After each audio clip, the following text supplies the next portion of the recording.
Just because Missouri lost Beau Pribula, don't worry about it. Mizzou is going to be in a better situation next year than they were this year.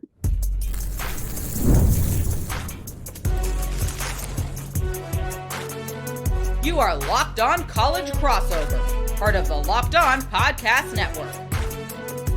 Your team every day. Crossover of Locked On the Portal and Locked On Mizzou. I'm your host, Brian Smith, longtime college football recruiting analyst. Thank you for helping us out by stopping in and checking out both our podcasts. Please like and subscribe if you have not already. Today's show is brought to you by FanDuel. Right now, if you want to stay in on the action right in the middle of all the stuff that's going on with the NFL, visit FanDuel.com and place your live NFL bets all season long. Mr. John Miller joins me, and we're going to be talking about a lot of stuff, John. Mizzou's got a lot of action. I think more positive than people are giving credit for, but we will get to the coaching staff. One of the things that you and I talked about before the show, their staff has done a great job and they deserve credit. We're going to get to that later on. NIL, how do they make it work with all the situations they have? Defensive line, corner, receiver, possibly quarterback. How does that work out?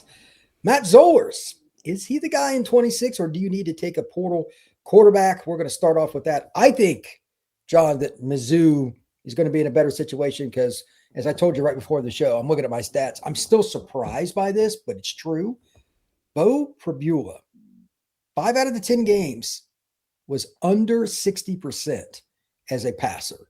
As many screens as Mizzou throws, that's concerning.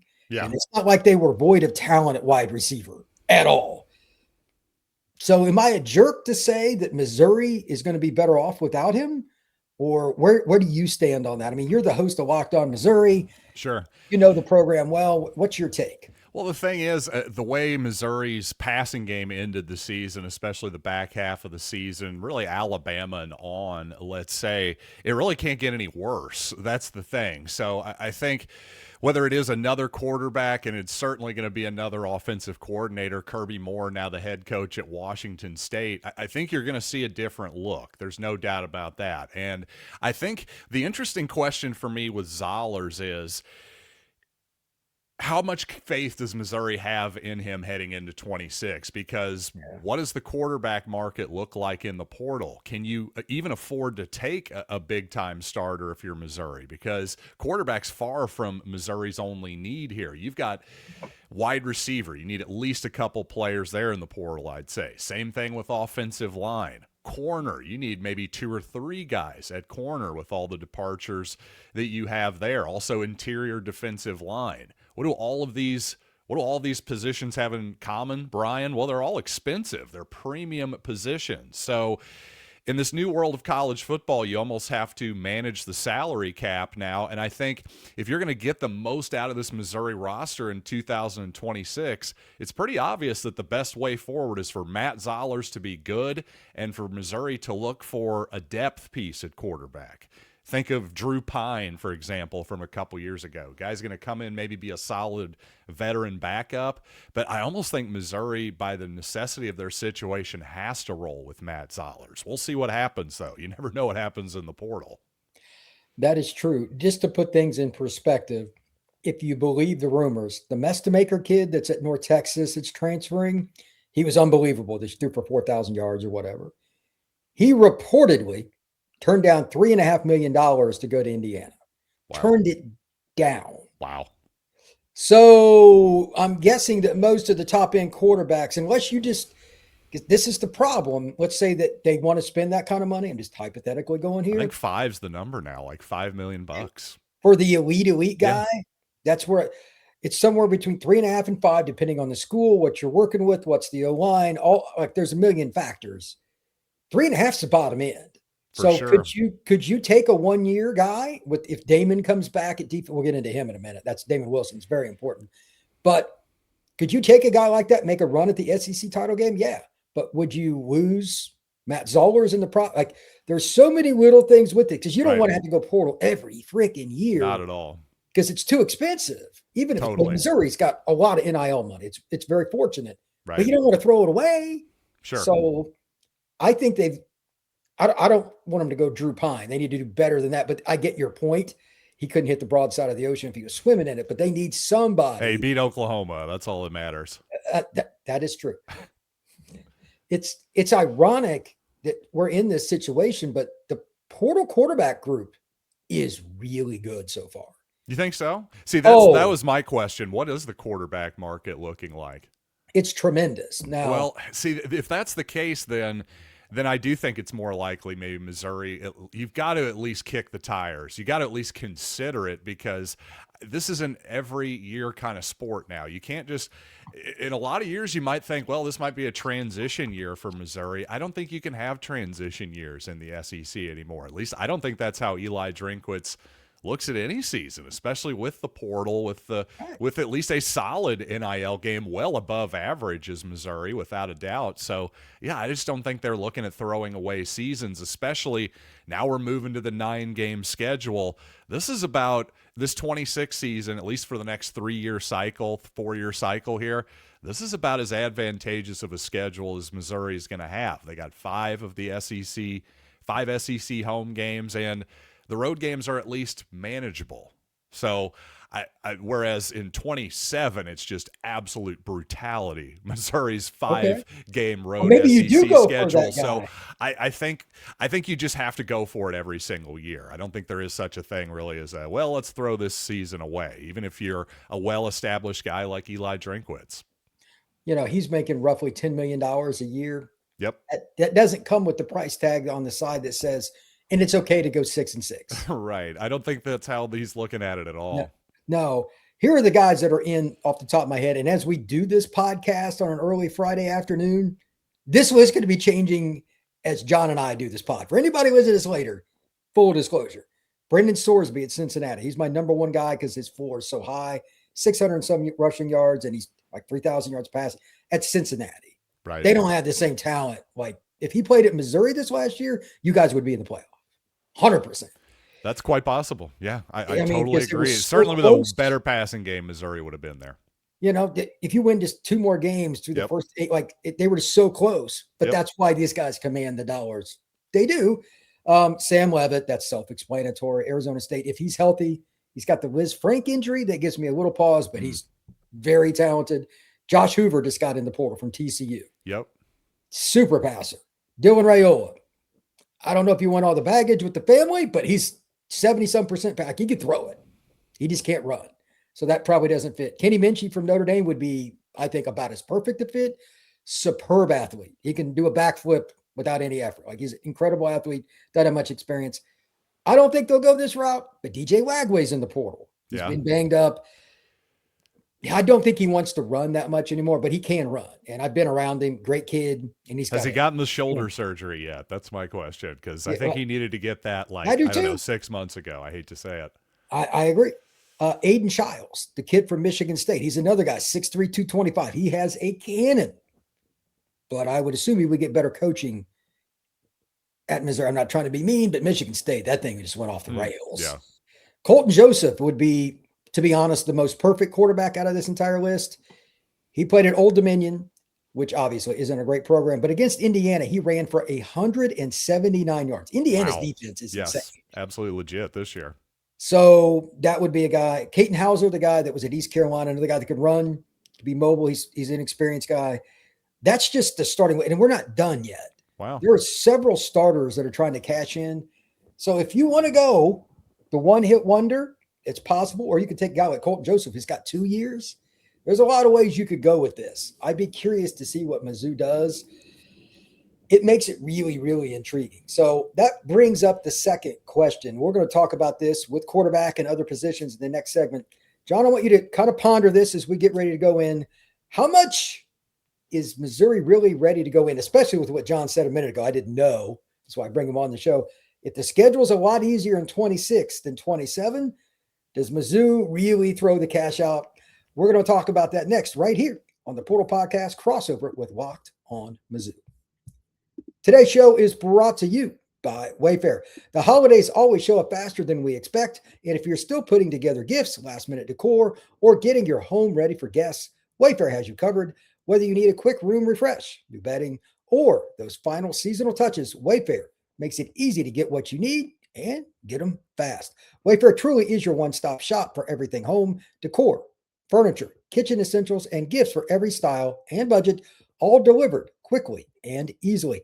For me, I recently got a desk from Wayfair for my computer setup, and there's other ways you can do it. If you just need pillows for your front room, if you need just basic coffee table stuff, you can do that. If you need tables themselves, couches, whatever you need, Wayfair has an opportunity for you. Get last minute hosting essentials, gifts for all your loved ones, and decor to celebrate the holidays for way less. Head to wayfair.com right now to shop all things home. Wayfair.com. Wayfair, every style and every home. Today's show is also brought to you by our friends over at FanDuel. NFL Sundays move fast, one big play, and suddenly everything changed and it feels much different. That's what makes live betting with FanDuel so exciting. You're not just watching the game, you're reacting to it in real time. With FanDuel, you can place live bets all on the action as it unfolds, every drive, every momentum swing, every highlight moment. Live betting is best when the game starts to shift, the receiver gets hot, quarterback like Mahomes makes a great play, the defense tightens up, or there's a big turnover that changes the momentum of the game. FanDuel lets you choose when you jump into the moment with live spreads and money lines that adjust instantly, player props that are updating as guys heat up, and you could be the first person to pick, hey, this guy's going to score next, big time drive results, whatever it is you want to do with totals, you can do it with FanDuel. Get what you need from FanDuel and get in on the middle of the action all season long. FanDuel.com and place your live NFL bets. FanDuel, the game moves fast, and so can you. Thank you once again for making the Portal Podcast and Locked On Mizzou a part of your day each and every day right here on the Locked On Podcast Network. I am Brian Smith. This is my buddy John Miller from Locked On Mizzou. This is the question that it sounds like it's trending from what you said. And once again, thank you for the info. If the 26 Mizzou schedule is definitively easier than 27, look, it's just simple math. If we're going to throw the cash, let's do it when we've got a more favorable opportunity to make it to Atlanta. That's how I look at it. First off, do you agree with that, or is there anything you want to add to that? I agree with you, and actually, after your great breakdown here of at least the quarterback market so far here in the portal, I think Missouri probably should go that way. They've got to look into that market because for as much as I'm still a fan of Zollers and his potential, and I do think there's a real chance he could have a breakout year in 2026, can you count on that? Can you go into this fall, especially as Drinkwitz has pointed out, you don't get that spring period anymore. You don't get to have spring practice and go, okay, well, at the end of spring, we kind of reevaluate and take some more guys in the portal. I think this is a big deal, Brian. Now it's all in this 1-2 week period here. You got one shot at it. So I think there's no way in the next 2 weeks that Matt Zollers is just going to answer every question that you have. So the more I think about this, the more we break it down, I think Missouri almost has to be a player in the market of players you just talked about. It's going to be expensive, so I'm just going to throw out a generic number.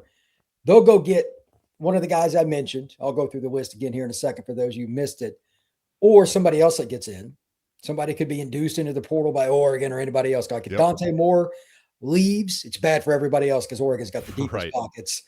But there's going to be guys at other schools that are really good. Like Minchie, he's not going to beat out CJ Carr. He gets it. That's another way you can go.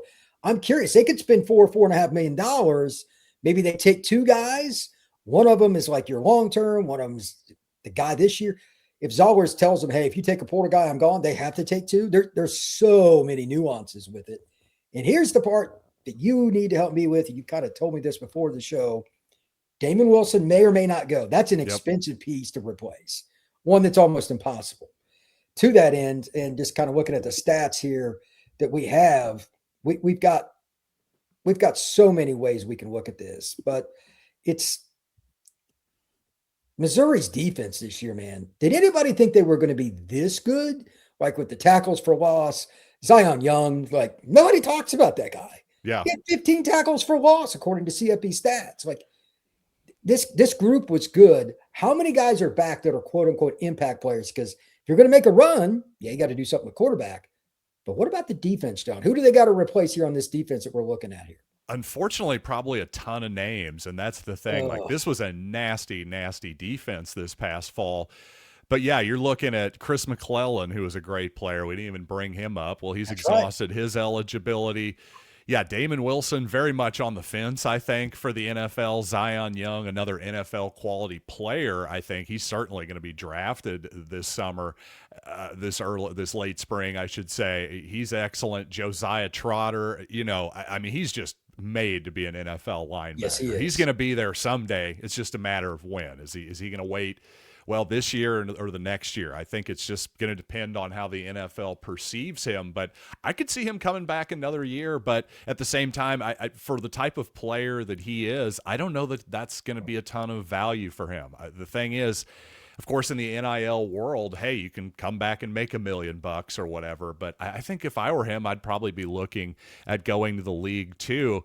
So to me, a couple of the most important guys on the roster, Darius Smith, we talked about Damon Wilson. Well, Darius Smith, another former Georgia Bulldog, he tore his ACL the previous season. So he'll be now 2 years removed from that. I could see him having a big-time breakout season. I also like Langdon Kitchen, too, a guy who's not very ballyhooed, a guy who's from small-town Missouri, but a guy climbed up the depth chart and was second string behind two really, really good, again, I think NFL quality type pass rushers. But Kitchen, when he was out there, I thought popped a little bit. I'm interested to see what he can do with more playing time, too. But Missouri has, as I pointed out before, I mean, if Trotter leaves, man, you're really thin at a whole bunch of important positions because, I mean, he was basically a one-man, gap stuffer in the run game. You can put 3 or 4, you can put an extra defensive back or two out there with a guy like him because he can clean up so much in the running game. And again, to that cornerback position, I think all three of Missouri's top corners are going to exhaust their eligibility as well. So, I mean, you're looking like you're going to have to take at least a couple guys at corner there too. So Missouri, it's not as though there's not any talent on this team returning, but they just have a lot of important positions to fill as well. How many of the offensive linemen are they going to lose? Well, I'm going to leave the defensive list up here for those of you watching on YouTube, but offensive line every year is a disaster in the portal. And let me be very, very clear. I mentioned a minute ago in the prior segment that quarterback is trending in a very good direction for those that need a quarterback. Unfortunately, O-line is trending in the complete opposite direction. Which makes sense to me. It really does, because those guys are so hard to find anyway. Of course, once you get one, you're going to hold on to them with both your hands, especially if you're a big-time program. And, well, the big-time programs, those are generally where those special type of big men end up. I mean, it's usually fairly apparent. You can tell me, Brian, but by the time you're 17, 18 years old, if you've got the kind of body to walk around the planet comfortably at 6'5", 320 pounds, you can generally tell by that point. And those guys are few and far between, and they only go to, a few of the top programs, usually the SEC and Big Ten. That's pretty much the way it is. Ohio State, Georgia, Bama, Notre Dame, Iowa, kind of a randomly school. And here lately, even though they don't get a ton of them, Missouri's developed a ton of really good linemen in the last few years. That guy first-round pick, A&M, Texas, there's about 10. Everybody else is fighting for scraps. And it's why the same schools end up at the top of the rankings. And Miami's kind of jumped into that too. But even Florida is in a desperate spot at O-line. That's how bad it is. A dead rat can recruit to Florida. It's not that hard. And they're terrible there. So that puts it in perspective. That makes me wonder if they went with the guy that's just pretty good at quarterback, like Colton Joseph's not a lock, but he'd be a perfect fit for their system. He's probably $2.5 million, $3 million because he played at Old Dominion. Could they dump the rest of the cash into a left tackle or a defensive tackle, or if Damon Wilson turns pro, get one other stud, and then they have to, while they're still trying to make a run, they don't have to spend high end because, I think like you, that Trotter will probably leave. That's unfortunate. You can't blame the kid if he wants to follow his NFL aspirations. Right. By all means. I think corner, offensive line, and quarterback, they've got a couple of young guys. I'm going to trust your judgment on that because, if you've got to cut corner somewhere, do it where you got some guys that are on the rise. Corner is hard to replace. So that gives me a little pause, especially in the SEC. There are no off weekends. Now, of course, there could be some young guys on the roster, freshman, sophomore at corner or offensive line who could who could prove themselves. But again, it's just interesting because you don't have that second portal period after the spring. I think the guys currently on the roster could answer so many more questions, I think, with just that spring period. Now you don't have that. I'm glad I'm not in Eli Drinkwitz's position there, because he's got a lot of tough decisions to make this offseason. Well, to that end, like, I think they did a tremendous job this year. The Pribula injury, for all intents and purposes, put him behind it, and he wasn't great. But like, if you're that bad at quarterback anyway, then you get hurt. For them to finish where they are, I mean, Hardy was great. The run game was great. Yep. But I want to talk about the defensive coaching staff, what they did, because the offense was just meh. Towards the back half, everybody knew what they were going to do, and it kind of bogged down. But if they could just take any step forward at all on offense, based on what I think of their defense, how they scheme it up, they slowed down a lot of teams, and they deserve a lot of credit. We're going to talk about that next, right here on this crossover, Locked on the Portal and Locked on Mizzou. Today's show is brought to you by our friends over at Rocket Money.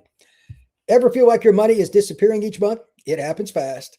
A few subscriptions here, an impulse buy over here, and suddenly the numbers in your bank account don't match the numbers in your head. Rocket Money helps you get clarity, track each and every dollar, and stay in control of your finances, because managing your money shouldn't feel like a second job. Rocket Money does the heavy lifting for you so you can save more and stress less. Seeing all your spending in one dashboard makes it easy to understand where your money is going. If you're like me, you probably eat out too much, or you like to buy t-shirts and just stupid things that you probably shouldn't do when you go to the mall. Rocket Money can help you put into perspective how much you're spending and why. Also, the bill alerts and spending notifications can help you match small things before they turn into big expenses. Take control of your finances and cancel your unwanted subscriptions with Rocket Money. Go to rocketmoney.com/locked on, rocketmoney.com/locked on. That's rocketmoney.com/locked on. Thank you once again for making the Portal Podcast and Locked on Mizzou a part of your day. I'm Brian Smith with John Miller. Let's talk about the coaching staff for Mizzou. They retained Eli Drinkwitz. That was a question because his name was on everybody's list. That's number one. So you got him secured. But let's talk about the defensive coordinator. I wasn't very familiar with him. Batoon, I believe is how you say his name. Corey Batoon, yes. I went and looked up his information, and I'll be blunt. I didn't know much about it, but it's a great story. It actually reminds me, in a lot of ways, of Curt Cignetti at Indiana. He's coached at a lot of weird places, places people like, where's that at? One of them, I believe, a long time ago was Central Missouri State or something like that. He's come up the path. He has earned it. Last job was South Alabama. But the last two, these numbers do not lie because you're in the Southeastern Conference. 24 and 25. They gave up 20.4 points and then 19.4 points per game. In the SEC, like if you're that guy in the Southeastern Conference that can do that, you're as good as anybody. And they don't have the same depth that like Bama or Georgia does, and they're still getting it done. He's really good. So again, this is why we talk so much about quarterback, trying to fix that. Well, obviously running back in Missouri is as good as it gets in the country. They'll have the number one running back room in the country next year. If they get anything at quarterback to go with Batum and they can get a couple of corners, why couldn't Mizzou be 9-2 going in like the final weekend, fighting for a chance to go to the SEC title game? Well, if Batoon can do it again, and 2 years in a row here, I think Missouri's had a really good defense, especially I think 2025. But yeah, to your point, Corey Batoon is, gosh, off the top of my head, he's maybe 45, 50 years old or something like that. Obviously not an old man or anything, but by coordinator standards, especially for a first-time coordinator at the SEC level, fairly old, just a fairly long career to be at that point. Let's put it that way. And to that point, I think that really speaks to Eli Drinkwitz's ability not only to identify talent on the field, but to identify coaching talent. You look at, I think when Missouri decided, hey, we need an offensive coordinator. Too much on Eli's plate. He can't call plays anymore. Number one, not a lot of coaches, I think, would be able to do that. It would have too much ego there, wouldn't be self-reflective enough to make that move. So give Drinkwitz credit for that. I think the Kirby Moore thing worked out. Obviously, got a little stale maybe in 2025. I have a lot of faith in Drinkwitz is going to make a really good hire at offensive coordinator. And it could be somebody like Corey Batoon, who maybe the rest of the country's not really thinking about. But at this point, I'm totally giving Drinkwitz the benefit of the doubt. I mean, we've got as good a running backs coach as there is in the country. I think our offensive line coach has done a good job, considering how each and every year we seem to add 2 or 3 starters in the portal. Not the easiest thing in the world to do. So, again, Drinkwitz doing a great job just finding coaches consistently. I agree. I actually met the running backs coach in passing not that long ago at a football game. Good guy. Curtis Looper, yeah. Yeah, good dude. The point here is very simple. Mizzou's coaching staff is like, if you look at the resumes and then what they've done at Mizzou, you wouldn't automatically think, well, this was obvious. South Alabama is not usually where DC comes from. Then not only makes it to the SEC, but excels. I don't know what he's doing, but Eli has the eye for not just talent from the portal, because like he's tremendous with picking the portal guys. Totally. And on top of it, the coaching staff too. That's why I wanted to finish up the show talking about what they've done. And I'm sure Mizzou fans want more. They want quarterback play to be better, all that stuff. I get it. But for where Missouri was prior to Eli arriving, like, it's not even close. Columbia was not a place you thought of as a football haven by any means. Right. This is a program that's on the fringe of being a playoff team, and the base now is so much higher. They just need a few tweaks, and they could be 10-2 next year. Missouri, I'm just reminding Missouri fans what it could be. On the cusp. Yeah, because if you're you could very easily be at Missouri, one of the bottom 5 programs, getting stomped, because it's not as talent-rich a state as like Alabama and Georgia and Louisiana. And they're maximizing, and they just got good coaches. Yeah. So my last question for you here on this, what is the Mizzou fan base expectation now? Like, you live it every day. What do they think they should be, and what is realistic? That's a great question. I think expectation is an interesting word. I'll just say this. I think Missouri fans right now are just kind of dying for a playoff berth. I think they're just thirsty for that. I think that's the last step. And I think, even though it's not really fair, I think anything short of that really going forward, including next season into 2026, is probably going to be viewed as a little bit of a disappointment. Maybe not to the same extent as the last couple seasons. I think maybe there was a higher expectation. But yeah, I just think that's where Missouri is now. I think we're the bubble team of the college football playoff, and have been for a couple seasons. We would have made it in 23 if it were a 12-teamer. But so, I mean, I think that's what it is. I think it's not playoff or bust, because certainly we're not going to run Drinkwitz out of town for going 8-4. That's the good news at Missouri if you're Eli Drinkwitz. Whereas, if at LSU, something like that, that's not going to be the case. But I do think that Missouri fans, their expectations have risen a lot, and that's to Eli Drinkwitz's credit. And guess what? Our season tickets are going up too. So there's that as well. I'm sure that has something to do with the letters N, I, and L. Indeed. And NEZ, the North End Zone as well, that big old thing they're building. So yeah. Well, that's a good thing. Progress, my friend. Progress. That's right. Mr. Miller, tell everybody where they can find your work, my friend. Well, YouTube, Spotify, Apple Podcasts, Locked On Mizzou, and of course, everywhere on social media at Locked On Mizzou. Same place for the Portal Podcast that John just said. We appreciate you stopping in. Take care.